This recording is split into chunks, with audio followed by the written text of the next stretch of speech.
First things first, we're gonna make a nice roasted sauce. I'm gonna get my garlic and just give it a little drizzle of olive oil. I'm gonna wrap that up, and we're gonna put it directly over the coals. Now for the rest of our sauce, we're just gonna put all these lovely vegetables at the edge of the indirect heat till they get lovely and soft.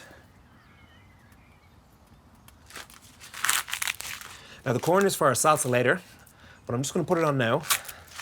Get enough time to char and cook. And the last ingredient for our fiery hot sauce, of course, is the jalapeno. Now I'm gonna put this on the far side of the indirect heat because I don't really want to roast it. I just want to get that beautiful smoky flavor. I'll put the lid on and let it all cook. Those vegetables have been on for 15 minutes now, and they should be nice and roasted. And don't fret if there's a bit of char or you think it's burnt. It's exactly what we're looking for, is that burnt flavor. And of course you can use a tongs for this if you don't have asbestos fingers like me.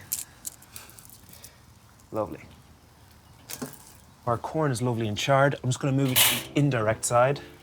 And we'll get our garlic paste out. That's one of my favorite smells. Roasted, squidgy garlic. Now that garlic should just squeeze out, just like a nice roasty, delicious paste. Remove the stalks from your veg, the seeds from your pepper, and roughly chop. Of course, with the jalapeno, the heat is all in the seeds, but we want it nice and fiery, so I'm gonna leave them in. Now, to finish off our sauce, I'm gonna put everything into our pestle and mortar. Add some seasoning, just a bit of salt, and a little bit of pepper. I find with grinding it, you just get the flavors combined in a different way to blending it and food processing it. Now, this sauce goes great with any meat, but I've used it before as a pasta sauce. A meal I'm never gonna forget. Now it's time for our meat. I like to oil my board just so I can coat each side evenly. I'm using some beautiful strip loin here. Just a little layer of olive oil is going to stop it sticking to the grill. Do not be shy with the salt, because a lot of it is going to fall through the grill. And I'm just going to go over the direct side this time. Now again, this is why we have a two-zone cooking. We just want to get a nice, beautiful char on our steaks. About 4 or 5 minutes each side. Don't be afraid to move it around if it gets too hot. That's what the indirect side is for. Now, if you usually like your steak well done, try your steak medium rare. I promise you, you won't regret it. Use a meat thermometer to check your steak. Now, 54 is the perfect medium rare. 71 is well done.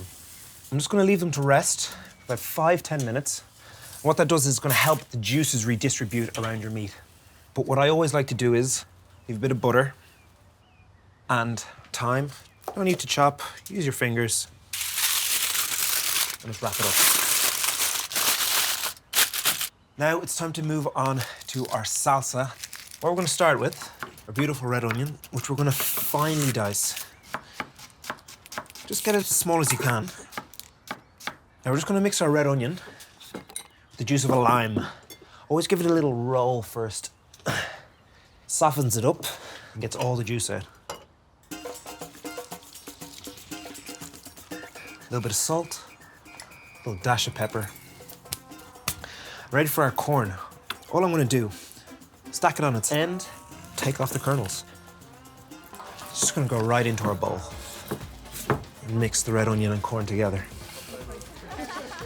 There's something so special about grilled corn. One of the simplest things to put on the barbecue and easily one of the most delicious. And now for our lovely crumbly feta cheese. Give it a little mix. I'm using some mint and some basil. Just roughly chop it in. This is going to offer a lovely mild contrast to our hot fiery sauce. Our steak is nicely rested. My guests are looking hungry. So, we're just gonna cut our steak to nice taco-sized strips. These corn tortillas just need a kiss on the grill over the hot coals. Keep an eye on them because they tend to burn quite quickly. 10-15 seconds each side. should be enough. And now for our taco assembly. To start off with our beautiful, fiery, roasted hot sauce. And our beautiful steak. And don't be afraid to redistribute all those lovely juices.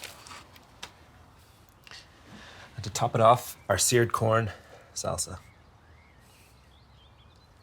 I'm yet to meet a person that doesn't like tacos, and I'm still not convinced that person actually exists.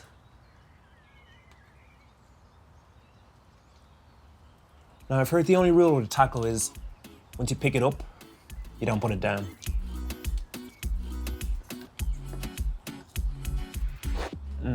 Fireness from the hot sauce is the first thing you get, but then the overwhelming coolness of the mild sauce and the cheesy feta brings you into a state of taco bliss.